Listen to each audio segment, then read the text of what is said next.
somewhere around 1945, or you name it, but that seems all right, we began to loot the future as a strategy for survival.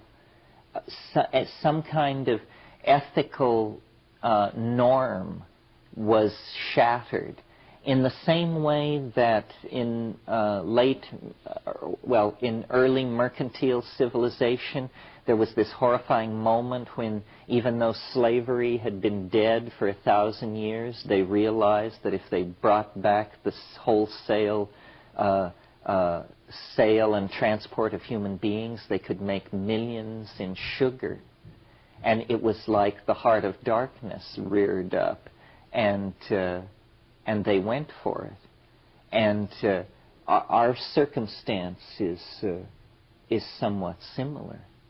We have embarked on a similar kind of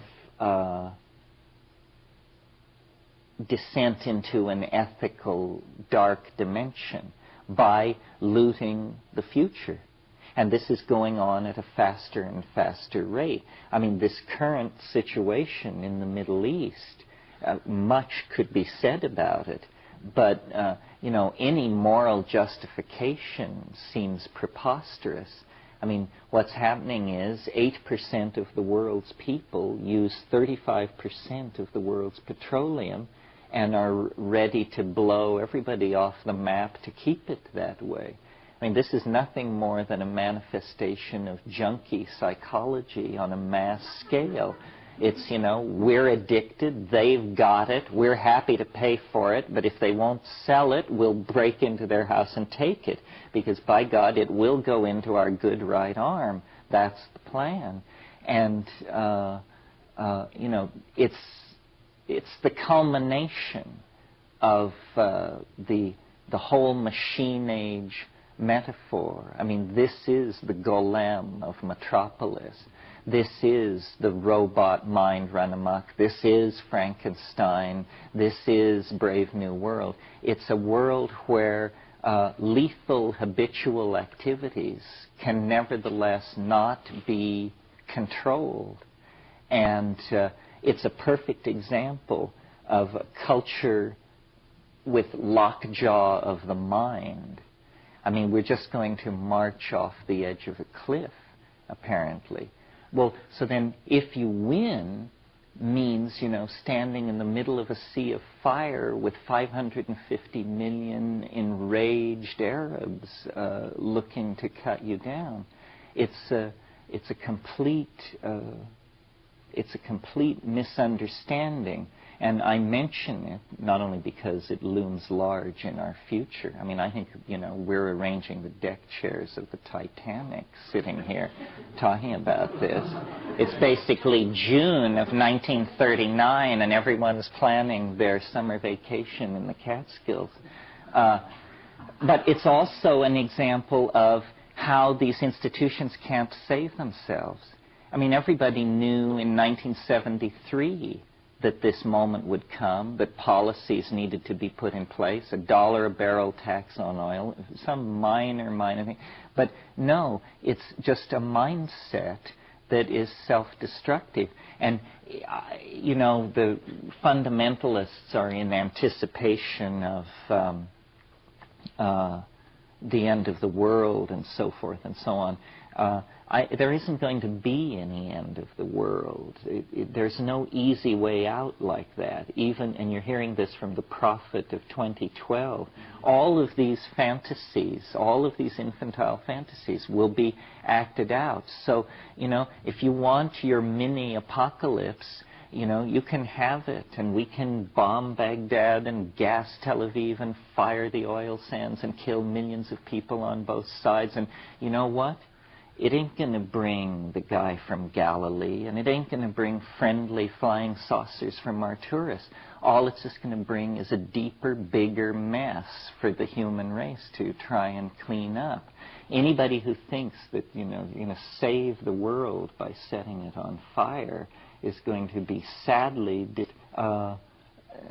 it's a rare moment for the collectivity to try to anchor itself in larger visions. You know, the reason human society is haunted by messiahs and tin horn visionaries preaching on every corner and people waving little books of different colors is because there is no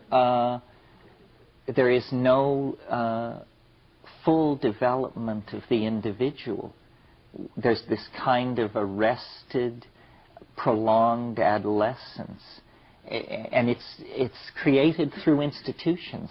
Institutions are a demonic force in human life because they give permission for us to cease developing and to put our loyalty behind some weird creed that has been worked out, usually by a bunch of guys wearing dresses.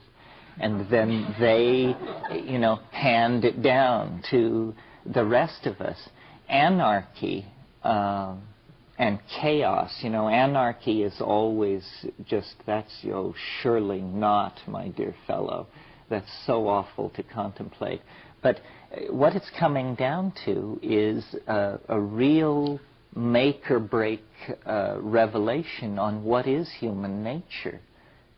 You know, the French cartoonist Mobius asks the question in one of his books, is man good? And he answers it, sufficiently seasoned and marinated, yes. But, you know, we're actually going to get the chance to answer this question because all barriers to the expression of our will, our vision, our dream is falling away. And, you know, are we some kind of anti-life, sadomasochistic, suicidal contradiction? Or, you know, can we break through the millions of years of primate programming and alpha male hierarchical dominance and so forth to actually uncover the angelic force that we glimpse within ourselves, that we glimpse with the high definition? I mean, it's really there. If there is a demon in human nature, there is surely equally an angel of equal power. So then it's just about breaking this free. And I don't think it can happen in the monkey body on the surface of this planet. Somehow there has to be an act of surrender to our own nature, and then concomitant with that, a kind of making of a peace with nature as it is.